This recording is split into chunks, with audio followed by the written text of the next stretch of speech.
우리가 세상을 살아가면서 정말 귀하고 아름다운 것들이 많이 있지만 저는 그 중에 정말 몇 개만 뽑으라면 이것들을 뽑고 싶습니다. 첫 번째 뽑고 싶은 것은 사랑이라 생각됩니다. 두 번째는 용서라고 생각됩니다. 그리고 세 번째는 감사가 아닐까 그런 생각을 해봅니다. 여러분, 이 사랑, 용서, 감사가 없다면 그곳은 곧바로 지옥이 될 것입니다. 여러분, 사랑이 없다면 뭐만 남습니까? 미움, 갈등, 싸움, 전쟁 이런 것밖에 안 남겠죠. 그런 게 지옥이지 어디겠습니까?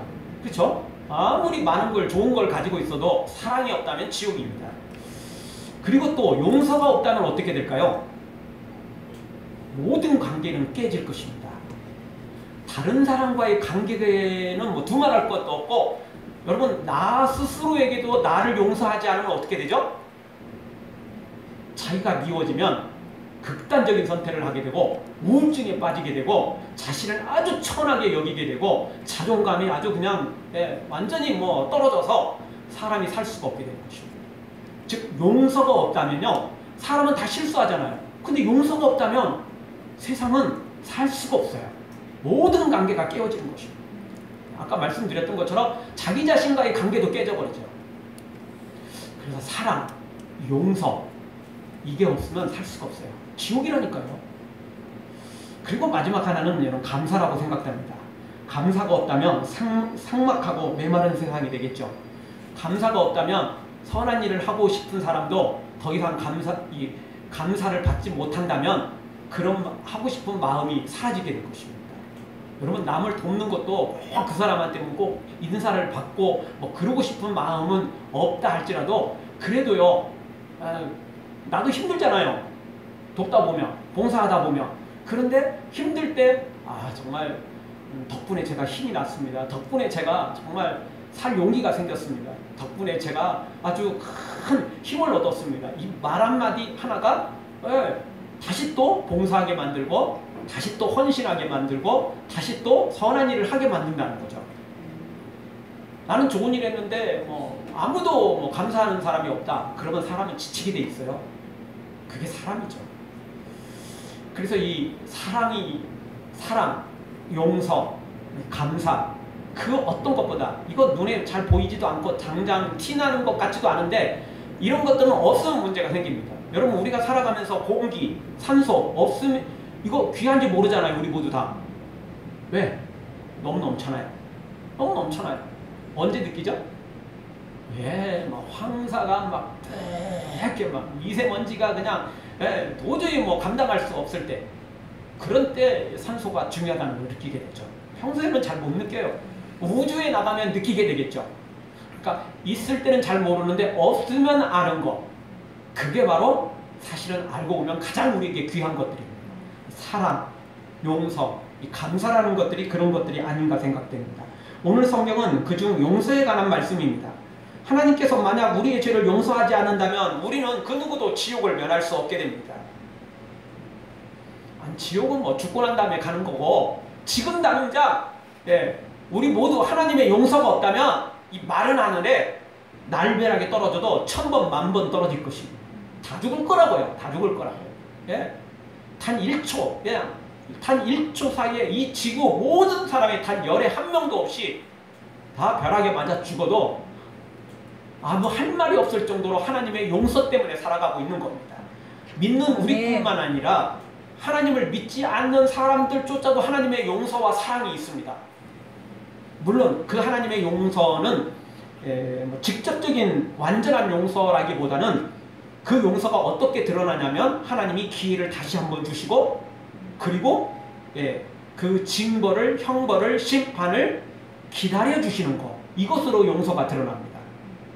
아멘. 하나님께서 그 용서를 기다려 주시거나 또 기회를 다시 한번 주지 않는다면 세상에 누가 살 수 있겠냐고요. 아무도 살 수 없어요. 그러니까 하나님의 사랑은 우리에게 기회를 주심으로, 그리고 다시 한번 기다려 주심으로, 그게 용서라는 거거든요. 그리고 완벽한 용서는 이제 십자가 앞에 나와서 죄를 회개할 때 완벽한 용서로 이어지고, 사실 그 앞부분도 이미 하나님의 용서가 있는 거예요.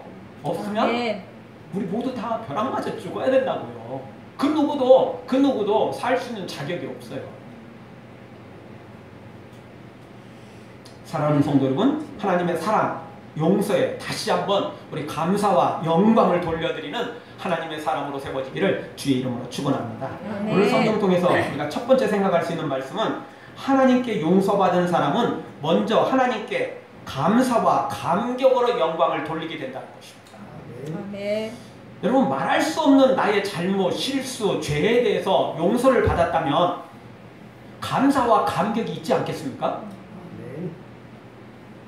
만약 어떤 사람이 큰 실수를, 큰 죄를 저질러 놓고도 용서받은 것에 대해서 감사와 감격이 없다면 그 사람은 사실 용서받을 자격도 없는 것입니다. 그런데 어떻게 되는 세상인지 지금은 이 죄에 대한 개념이 갈수록 사라지고 있습니다. 여러분, 이제는 웬만한 죄는 죄라고 여기지도 않습니다. 얼마나 뻔뻔스럽고 얼마나 철면피인지 뭐 알 수 없습니다. 인면수심이 따로 있는 게 아닙니다.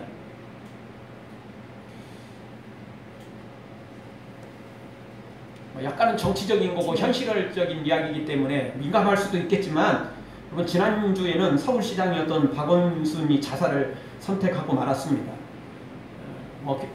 한 사람이 세상을 떠났기 때문에 안타까운 일이고 또 참 있을 수 없는 일이 있었던 건데, 그럼에도 불구하고 또 냉정하게 또 그 부분을 우리가 살펴볼 필요도 있습니다. 여러분, 누가 봐도 다 아는 사실이죠. 왜 자살했습니까? 그 성추행 고소건입니다. 피의자는 2016년 이후에 이 박 시장의 집무실에서 자신의 몸을 만지거나 집무실 내부에 있는 침실에 들어오기를 요구받았다고 그렇게 진술한 것으로 알려졌습니다. 퇴근 후에 이 박 시장이 텔레그램을 통해 본인의 속옷 차림과 사진, 성희롱 문자들을 수차례 보냈다고 말합니다. 설이 아니고 그것들을 직접 제출을 했답니다. 왜냐하면 이제 그런 이렇게 보내는 것들은 다 기록에 남게 돼 있거든요. 그것들을 증거를 제출했다는 거죠. 이 고소 사건이 있은 뒤로 바로 박 시장은 서울시 젠더 특보 측근들과 모여 대책 회의를 진행했고, 이 자리에서 진솔한 사과와 시장직 사의 등이 거론됐다고 합니다.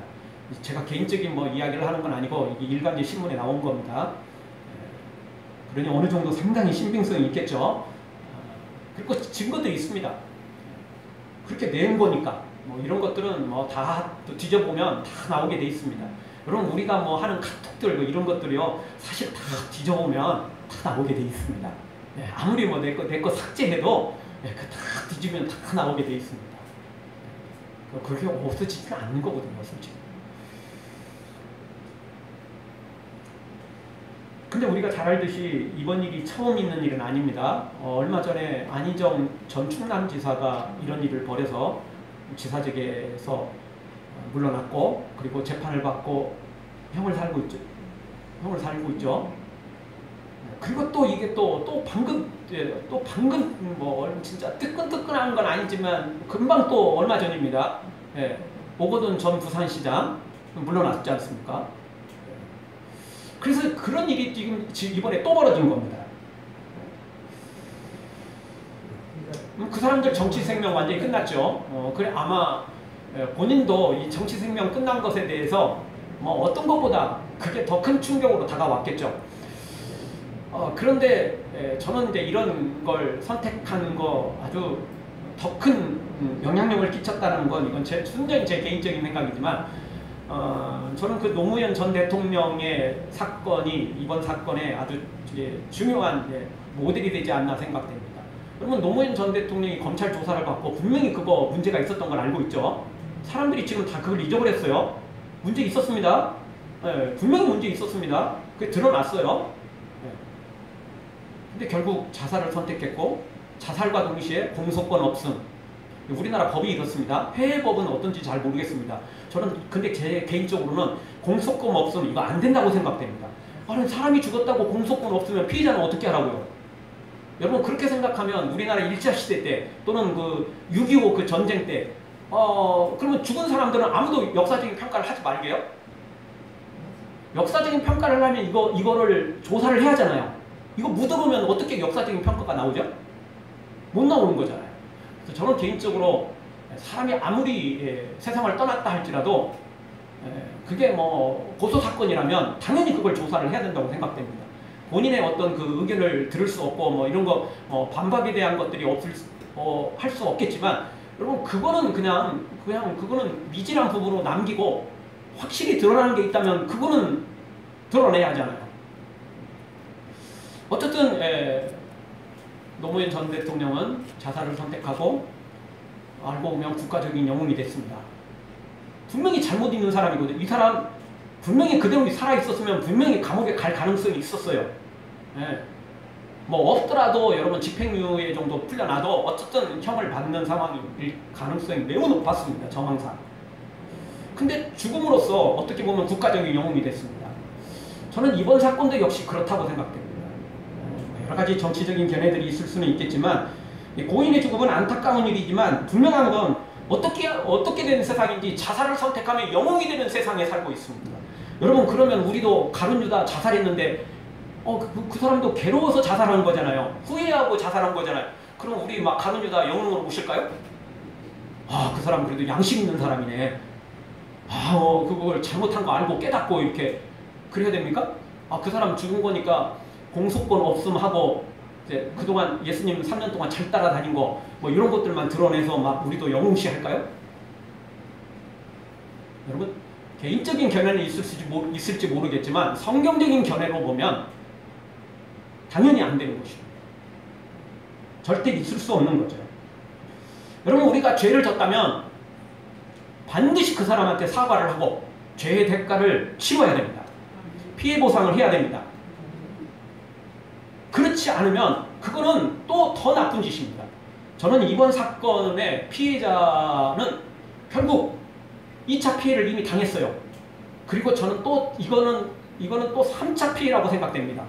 그 지지자들이 또 그 피해자라고 말도 않고 그 사람들은 피해자가 아니거든요. 그 사람들 입장에서는 고소자가 고소를 했기 때문에 박원순이 죽었다. 그러니까 고소자 때문에 박원순이 죽었다라는 거죠. 그래서 신상털기에 나섰어요. 서울시 전 비서 직원들을. 근데 또 올린 사진이 또 비서도 아닌데 엉뚱한 사람 올렸다고 그러더라고요. 그래서 그 사람이 그걸 또 고소를 했다고 그러더라고요. 어쨌든 세상이 참 너무 악한 세상에 살고 있습니다. 부끄러워서 사죄를 하고 정말 피해 보상을 하고 이래야 되는데 반대로 이게 엉뚱한 일을 벌이고 그리고 그걸 또 지지한답시고 또 그걸 신상털기를 하는 사람이 있고 여러분 세상이 거꾸로 가고 있습니다. 진짜 세상이 미친 겁니다. 미쳐도 단단히 미친 것입니다. 아닙니다. 우리는 그렇게 살아서는 안 됩니다. 여러분 정말 내가 죽고 싶을 만큼 큰 죄를 졌고 너무나 부끄러워서 도저히 눈을 뜨고 사람한테 보여줄 수 없을 만큼 큰 죄를 졌다 할지라도 죄의 대가는 치러야 되는 겁니다. 그게 바른 거지. 그걸 하지 않고 극단적인 선택을 하는 게 그게 좋은 겁니까? 그러면 피해자 입장에서 생각해 보십시오. 이게 얼마나 마음에 큰 상처가 되겠어요. 거기다가 지금 또 뭐 신상털기에서 뭔가 좀 하겠다는 사람들 때문에 얼마나 두렵겠습니까? 2번, 3번 피해를 입고 있는 거죠. 이렇게 세상이요 죄를 여기지 않고 회개할 생각도 않고 아주 뻔뻔스럽게 세상이 살아가고 있습니다. 여러분 이런 사람들에게 용서를 주어봤자 이런 사람들은 감사 감격이 없습니다. 당연하다 생각되죠. 당연하다 생각되는 것입니다. 내가 뭐 개돼지들한테 한 건데 뭐 그런 것 가지고 굳이 뭐 무슨 뭐 큰 내가 뭐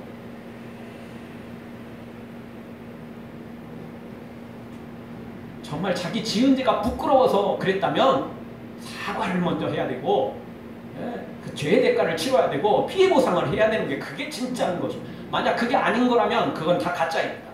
그건 자기 명예가 추락된 것에 대한 선택이고 그냥 자기 개인적인 부끄러움 때문에 자기 체면 때문에 한 선택이 되는 거지 그게 절대 자신의 행동에 대한 책임은 아닌 거라는 거죠. 여러분 만약 우리가 하나님의 그 용서함을 받은 것에 대해서 감사와 감격이 우리가 없다면 그건 가짜 신앙입니다. 우리가 만약 하나님께 용서함 받은 것에 대한 감사와 감격이 줄었다면, 그리고 식어져 있다면 그것은 에베소 교회처럼 첫사랑을 잃어버린, 식어버린 그런 거라고 봐야 됩니다. 다시 그 사랑을 회복해야 됩니다. 다시 그 감사와 감격을 회복해야 됩니다. 왜? 죽을 죄거든요. 지옥 갈 죄거든요. 심판받을 죄거든요. 근데 용서함을 받았잖아요. 그러니 얼마나 큰 감사와 감격이 있어야 되냐는 거예요. 이게 식어졌다면, 이게 없어졌다면, 이게 지금 별 반응이 없다면 우리의 신앙을 다시 점검해야 돼요.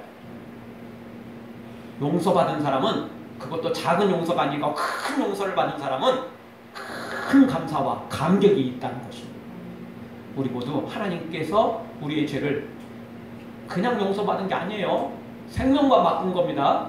십자가에서 예수님의 생명을 내어놓고 우리의 죄를 용서받은 것입니다. 이 엄청난 큰 사랑, 큰 은혜, 큰 용서받은 우리 감사와 감격으로 살아가고, 그리고 세상에 살아갈 때도 다른 사람한테 실수하고 죄짓고 잘못해놓고도 뻔뻔스럽게 살아가는 우리가 아니라 정말 잘못한 것은 사과하고 용서받고, 그리고 그것들을 감사 감격하며 살아가며 그리고 더 귀하고 아름답게 선하게 의롭게 살아가는 하나님의 사람으로 세워지기를 주의 이름으로 축원합니다.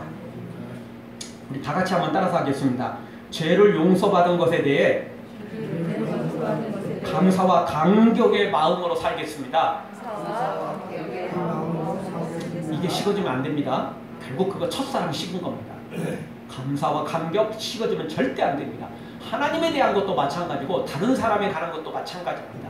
사람들은 참 내 평생 은혜를 잘 갚을게요, 뭐 이렇게 말해놓고도 몇 번 하고 난 다음에는 식어져 버리고, 뭐 그동안 했으면 됐지, 뭐 이 정도 했으면 잘했지, 뭐 그렇게 됩니다. 사람은 참 무기여지고, 사람은 참 원수는 그렇게 안 잊어도 은혜 갚은 것은, 은혜 받은 것은 몇 번 하다 보면 갚았다고 생각하고 잊어버리는 게 사람입니다.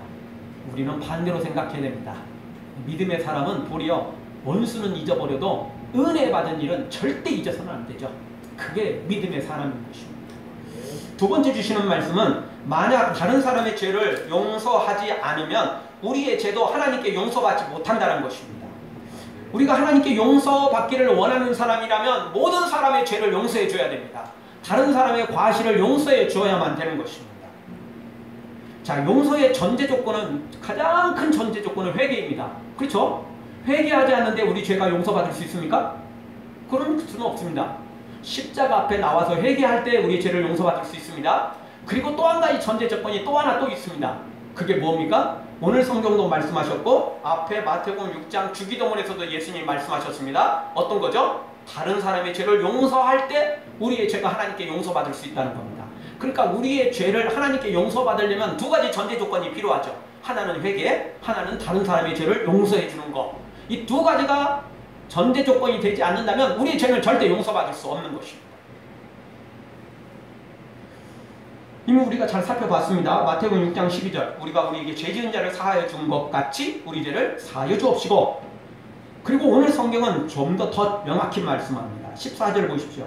14절 한 목소리로 보겠습니다. 너희가 사람의 과실을 용서하면 너희 천부께서도 너희 과실을 용서하려니와. 이게 용서에 관한 부분입니다. 15절을 보십시오. 15절은 이 반대편을 이야기하고 있습니다. 같이 봅니다. 너희가 사람의 과실을 용서하지 아니하면 너희 아버지께서도 너희 과실을 용서하지 아니하시리라.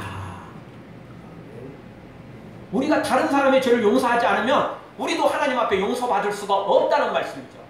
분명히 선언을 했습니다. 예수님께서 긴가민가가 아닙니다. 분명히 선언을 하셨습니다. 다만 여기서 하나 놓치지 말아야 될 게 있습니다. 이 죄를 용서한다는 게 그냥 무조건 없었던 일로 하면 되느냐? 그건 절대 아니라는 겁니다. 이걸 또 너무 또 이게 믿음이 좋은 사람, 너무 또 성경을 문자 그대로만, 또 오늘 성경 문자 그대로만 하면 우리는 모든 사람이 죄를 용서해야 돼. 또 여기에 또 이게 또 걸리는 부분이 생길 수 있습니다. 자, 여기서 가장 중요한 그 예화가 하나 있습니다. 여러분, 다윗이 밧세바를 취하고 우리아를 전쟁터에 내보내 죽게 만들죠. 최전방에 우리아를 보내놓고 다른 군사들은 뒤로 후퇴해버린 거죠. 그래서 적군의 손에 죽게 되는 거죠. 예. 그게 살인 교사죄고 진짜 살인죄하고 진짜 똑같은 거죠. 그거는. 다윗이 그렇게 뻔뻔스러운 죄를 짓고도 회개하지 않습니다. 나단 선지자를 하나님 보내시죠. 그래서 다윗이 그 죄에 대한 걸 듣고 침상이 젖도록 회개를 하지 않습니까? 자, 그러면 회개를 했으니까 용서받았죠. 그럼 그걸로 딱 끝났나요? 아, 이제 회개했으니까 없었던 걸 해줄게. 하나님이 그러셨습니까? 아니라는 걸 알아야 됩니다. 그 뒤에 무슨 일이 벌어졌죠? 밧세바가 임신을 해서 아이를 낳았는데 그 아이가 그 죄 때문에, 그 죄악, 앞부분에 있는 죄악 때문에 아이가 죽게 됩니다. 그러니까 여러분, 우리가 죄를 지은 것에 대해서 회개하면 용서받을 수 있지만 죄의 대가는 치러야 되는 거라는 거죠. 그거 알아야 됩니다. 죄의 대가는 치러야 됩니다. 하나님께서 우리가 지은 죄에 대해서 회개했을 때 용서해 주지만 죄의 대가도 없애버리지는 않는다는 겁니다. 죄의 대가는 치러야 됩니다. 따라서 이것이 우리가 하는 용서에도 똑같이 적용되는 겁니다. 여러분, 우리가 다른 사람이 나한테 죄를 졌고 나에게 큰 피해를 줬고 나에게 어떤 민사상, 형사상 여러 가지 큰 잘못을 저질렀다고 치죠. 그럼 나는 용서한다는 말이 그 사람의 모든 것들을 다 없애준다, 그런 이야기입니까? 아니요, 아닙니다. 형사 고발할 건 고발하세요. 민사소송에서 피해보상 받을 것 다 받아야 됩니다. 그건 당연히 하는 겁니다. 그것까지 말하는 게 용서가 아닙니다. 아, 우리는 용서해야 되니까 고소도 안 되고 피해보상도 이런 이 소송 자체가 안 돼. 그거는 잘못 오해한 겁니다. 오해도 단단히 오해한 겁니다. 여러분, 하나님은 항상 공의, 정의, 행한 대로 심은 대로 이겁니다. 근데 여러분, 우리가 다른 사람이 잘못해서 그 사람이 재판을 받고 민사소송을 통해서 물질적인 보상을 하고 또 그 사람이 형까지 살았다고 치죠. 여러분, 그러면 이제 죄의 대가 다 치렀으니까 우리가 그를 사람들이 용서해 줍니까, 쉽게? 아니요. 그게 큰 죄 진 사람은요, 아무리 형을 살고 아무리 민사 보상을 다 하고 그래서 그 사람이 설사 거지가 되고 빈털터리가 되고 이렇게 해도요, 사람은요 그 사람이 지은 죄를 잊을 수가 없고 용서는 쉽지 않은 거예요. 그래서요, 죄의 대가를 치르는 거하고 용서하고는 사실은 다른 문제인 겁니다. 여러분한테 큰 잘못을 저지른 사람한테 그 사람이 재판을 받고 형량을 살고 민사 보상을 다 했다고 한 후에 여러분은 다 용서가 될 것 같습니까? 아니요. 그 사람만 생각하면 화가 나고 울분이 솟아나고 그 사건만 생각해도 우리 감정을 추스릴 수 없을 만큼 분노가 오르게 되는 겁니다. 작은 거야 시간 지나면 있습니다. 근데 큰 것은요 절대 잊을 수가 없는 겁니다. 그게 사람인 것입니다. 근데 오늘 성경이 용서라는 것은 그 부분을 말하는 겁니다. 그래도 용서하라는 겁니다. 그래도 용서하라는 겁니다. 그러니까 고소사건, 민사소송 거는 거 이런 것들은 다 해야 됩니다. 그것도 안 하면 우리가 무슨 공입니까? 여러분, 우리가 자녀들이 잘못했을 때 그리고 또 자녀들이 와서 무릎 꿇고 사과를 한다고 우리가 다 없었던 일을 해줍니까? 아니요. 용돈을 줄이고 외출을 금지시키고 휴대폰을 금지시키고 뭔가를 제재를 가하죠. 그렇죠? 근데 용서 부분은 또 다른 문제입니다. 용서하지 않으면 큰일 나는 거죠. 그 용서가 있으니까 그걸로 끝나는 거예요. 용서가 있으니까 그걸로 끝나는 거죠.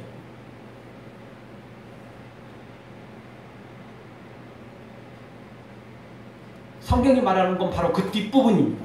용서죠, 용서. 그 부분을 용서하라는 것입니다. 그 사람이 모든 것들을 이런 죄의 대가를 치르고 사과하고 피해 보상을 하고 이렇게 한 다음에 그 다음에는 용서를 하라는 겁니다. 용서를 하라는 겁니다. 이건 하나님도 똑같아요. 여러분, 우리가 죄를 회개하지 않는데 하나님 우리 죄를 용서해 주시나요? 물론 제가 처음 말씀드렸던 하나님은 세상의 모든 사람들의 죄를 지금 용서하고 계세요. 근데 그건 완전한 용서가 아니고 연기시키는 거라고 그랬잖아요. 기회를 다시 한번 주는 거라고 그랬잖아요. 근데 그거 기회가 주어지고 다시 한번 이렇게 법적으로 말하면 집행유예죠. 집행유예급이에요. 그렇지만 마지막까지 그거 회개하지 않으면 어떻게 되죠? 나중에 가중처벌되는 거 알고 계시죠? 따라서 용서라는 부분은 바로 그 부분을 가리키는 것입니다. 따라서 오늘 우리는 하나님께 지옥 갈 죄를 용서받은 우리,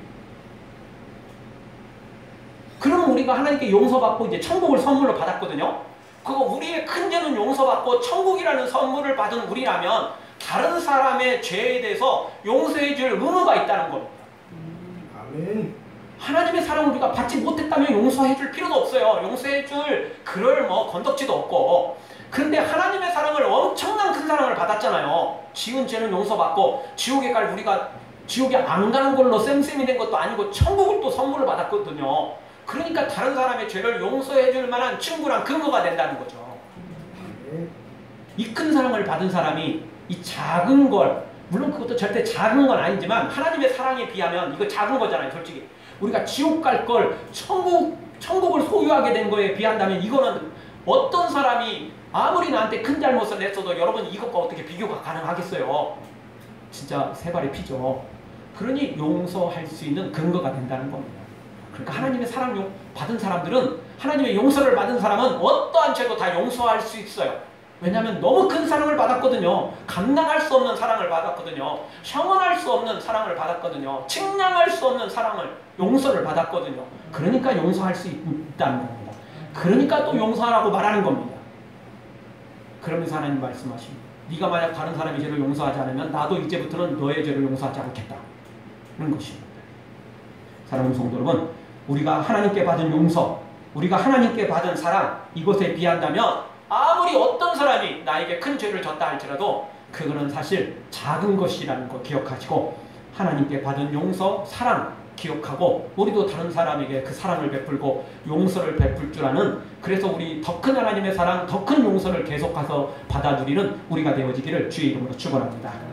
우리 다 같이 다시 한번 따라서 하겠습니다. 하나님께 말할 수 없는 용서를 받았으니 하나님께 말할 수 없는 용서를 받았으니 다른 사람의 죄도 용서하겠습니다. 다른 사람의 죄도 용서하겠습니다. 네, 용서받은 사람은 용서하게 돼 있어요. 우리가 그래서 쓰는 말 있잖아요. 사랑받은 사람이 사랑한다고요. 네, 엄청난 사랑받은 사람은요, 사랑하게 돼 있다니까요. 진짜 사랑받은 사람은, 감사감격하는 사람은 사랑하게 돼 있습니다. 마지막 세 번째 주시는 말씀은, 따라서 여러분 우리가 우리의 죄를 용서받기 위해서라도 타인의 죄를 용서해야 됩니다. 그럼 사람의 마음은, 사람의 감정은 정말 복잡 미묘합니다. 머리는 이해를 하면서도 마음은 나도 어떻게 할 수 없을 때 많잖아요. 그렇죠? 머리로는 이해가 돼요. 근데 마음은 어떻게 하지 못할 때 많아요.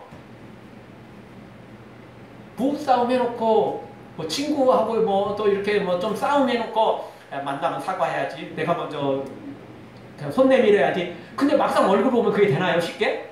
안 돼요. 사람이 자존심이라는 게 있는 거거든요. 그리고 또 먼저 이렇게 말을 꺼내는 것 자체가 이렇게 이게 쉽지 않아요. 사실은 마치 내가 더 큰 잘못을 한 것처럼 먼저 말 꺼내는 사람이 그런 느낌을 받아요. 그러다 보니까 저 사람이 나한테 좋은 말 한마디 하면 그때 꺼내리라. 근데 상대방도 똑같은 마음을 갖고 있기 때문에 타인이 쉽지가 않은 거예요. 절대 쉽지 않은 거죠. 그래서 사람은요, 아무리 머리로는 이해가 돼도 또 하나님의 사랑을 우리가 많이 받고 하나님의 용서를 아무리 많이 받았다 할지라도 그래도 또 사람의 마음은, 감정은 그렇게 쉽지가 않다니까요. 그럴 때라도 우리가 기억해야 됩니다. 내가 용서받기 위해서라도 타인의 죄를 용서해야 됩니다. 이제는 적극적이 아니더라도 이게 소극적으로라도 해야 됩니다. 어쩔 수 없이라도 해야 됩니다. 왜? 내가 2번 죽을 수는 없잖아요. 그 사람 때문에 내가 피해 당했는데 또 2차, 제3차 피해를 당할 수는 없잖아요. 그 사람은 일단 제쳐두고 내가 살기 위해서라도 용서해야 됩니다. 내가 살기 위해서라도. 그래서 오늘 15절에 분명히 말씀하시는 겁니다. 14절 말씀만으로도 충분히 우리가 이해가 되죠. 예수님의 무슨 뜻인지 이해가 되죠. 그런데 15절 굳이 예수님께서 이렇게 강조한 이유는 뭐냐? 네가 만약 다른 사람의 죄를 용서하지 않으면 하나님께서도 너희 과실을 용서하지 아니하시리라. 이렇게 분명하게 그냥 선언을 해버리는, 너무 냉정하게 그냥 너무 단호하게 설명을 해버리시는 예수님의 이유가 뭐냐? 억지로라도 용서하라는 거예요. 억지로라도 용서하라는 겁니다. 억지로라도 사랑하라는 겁니다. 왜? 너는 살아야 된다. 너는 살아야 된다. 이게 예수님의 말씀인 것입니다. 네가 정말 예수님의 사랑, 하나님의 사랑과 용서를 제대로 배워서 그 사랑, 용서를 실천해서 그 사람들까지도 변화시키고 그 사람들까지도 구원해내면 좋겠지만 최소한의 너만이라도 살아라. 이게 이제 예수님의 뜻이라고 할 수 있어요. 안 그래도 억울한데 이게 뭐 2차, 3차 두 번 죽으면 안 되잖아요. 그쵸? 그러니까 그 사람이 이뻐서가 아니고 내가 살기 위해서라도 해야 되는 겁니다. 여러분 뭐 어렵게 생각할 게 없어요. 여러분 우리 자녀들 키우다 보면 애들이 싸우잖아요. 그쵸? 그때 부모는 그걸 화해를 시키죠. 이야기 들어봅니다. 너 말해봐. 너 말해봐. 그래서 잘잘못을 나름 따집니다. 그리고 마지막에 꼭 하는 게 있습니다. 반드시 하는 게 있습니다. 정상적인 부모라면 다 합니다. 교육적인 조금이라도 교육을 아는 부모라면 다 합니다. 뭐죠? 사과하게 한 다음에 서로 악수하게 만들고 서로 포옹하게 만들고 꼭 이렇게 합니다. 안 합니까? 안 하셨어요 여러분? 꼭 그거 합니다. 어떤 부모든지 자녀를 사랑하는 부모라면 잘못한 더 큰 잘못한 애에게 먼저 더 크게 더 많이 사과하게 한 다음에 그리고 난 다음에 아무리 너가 잘못이 없어도 그래도 동생이 사과했으니까 또는 형이 오빠가 누나가 사과했으니까 이제 용서받아주고 이제 화해해라.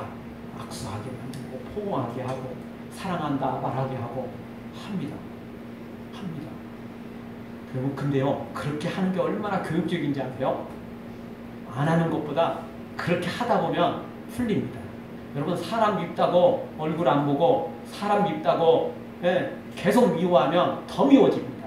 미워도 다시 한번 미워도 악수하고 미워도 얼굴 보고 미워도 다시 한번 뭐 이야기하다 보면 풀어져요. 그러면 풀어집니다. 사람의 감정이 아주 복잡 미묘하다고 그랬잖아요. 원수 같은 놈도요 겪다 보면 미운 정도 전이라고 든다니까요. 그러니까 예수님이 말씀하시는 거예요. 야, 너 도저히 용서 못하겠냐? 너 용서받기 위해서도 네가 살기 위해도 용서해라. 그게 안 되면 우리 스스로라도 이야기하라는 거예요. 이 말씀에. 나 그 사람 용서했어. 하나님 저 그 사람 용서했어요. 아 마음은 용서 안 되는데 그래도 그렇게 말이라도 하라는 겁니다. 그렇게 선포라도 하라는 겁니다. 그렇게 다짐을 하라는 겁니다. 그러다 보면 그 사람에 대해서 그래도 또 뭐 사람이 뭐 그럴 수도 있겠지. 안 되는 거지만 그래도 또 뭐 어쩔 수 없는 건 뭐 나도 하나님께 용서받았는데 뭐 그렇게 될 수 있다고요. 근데 안 된다고 저는 미워, 저는 비글놈이야, 저는 절대 용서할 수 없어. 이러면 절대 용서의 기회가 주어지지 않아요. 내가 용서했어. 너는 내가 살기 위해서도 너를 용서할 거야. 자 이렇게 선포하고 이렇게 기도하고 또 그런 은혜를 하나님께 그런 사랑을 그런 용서를 달라고 기도하면서 나아가면 반드시 용서의 길로 하나님의 그 놀라운 사랑의 길로 나아가게 돼 있다는 것입니다. 오늘 말씀이 바로 그 말씀입니다. 에드워드 조지 브로는 이런 말을 했습니다. 용서를 필요로 하는 사람은 그의 첫 번째 임무가 용서하는 것이다. 자, 다시 정리합니다. 우리가 하나님께 우리의 지은 죄를 용서받으려면 두 가지 전제 조건이 필요하다고 했습니다. 하나는 회개하는 겁니다. 십자가 앞에서 나가서 철저히 회개하는 겁니다. 이게 믿음 좋은 어느 정도 믿음 있는 사람은 이 일을 다 해요. 근데 두 번째 전제 조건이 있다는 걸 몰라요. 아니 아는데 의식적으로 생각을 안 해요. 애써 부인해요. 모르는 척. 이 말씀을 자꾸 가로 열고 가로 닫고 그래서 마치 없는 것처럼 자꾸 그래요. 아니에요. 하나님께 용서받으려면 철저히 회개하는 것뿐만 아니라 다른 사람이 저도 용서해줘야 돼요. 이뻐서가 아닙니다. 내가 살기 위해서도 용서해야 돼요.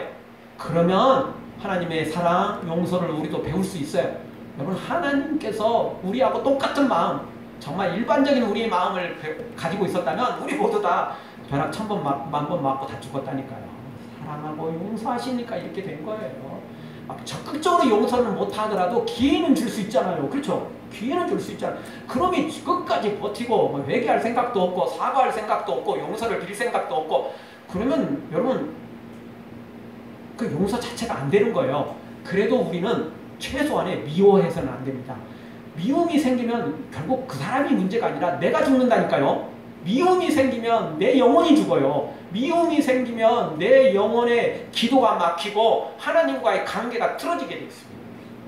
그렇기 때문에 예수님이 이 일을 말씀하신 거예요. 나쁜 놈들이, 죄진 놈들이, 악인들이 이뻐서 그런 게 아니고 너라도 살아라는 거예요. 너라도 살아라는 거예요. 역시 사람이 마찬가지입니다. 여러분 우리가 누군가를 미워하면 막 분노를 가지고 생기면 화병이 생기게 돼 있어요. 마음부터 병들고 육체도 병든다니까요. 미움을 갖고 살면, 분노를 갖고 살면. 그러니까 예수님은 우리로 하여금 그 사탄 때문에, 악인들 때문에, 나쁜 놈들 때문에 우리까지 망하고 우리까지 병들고 우리까지 지옥에 떨어지는 걸 원치 않기 때문에, 물론 이제 예수님의 생각은 한 걸음 더 나아가 우리의 사랑으로, 우리의 용서로 그들까지도 변화시켜 나가기를 예수님은 이제 더 넓은 계획을 갖고 계십니다. 그렇지만 어쨌든 우리 개인적인 입장에서 보면 내가 살기 위해서도 용서해야 된다는 겁니다. 내가 용서하지 않으면 내 죄도 용서받지 못하니까. 사랑하는 성도 여러분, 우리 하나님의 그 사랑, 그 용서, 우리가 그 큰 사랑, 그 큰 용서 기억하고 다른 사람의 죄도 우리도 사랑하고 용서해서 나에게 임하시는 하나님의 사랑, 용서, 더 큰 사랑, 더 큰 용서 체험하고 승리하기를 주의 이름으로 축원합니다. 아멘. 기도하겠습니다. 통서로 기도하며 나갈 때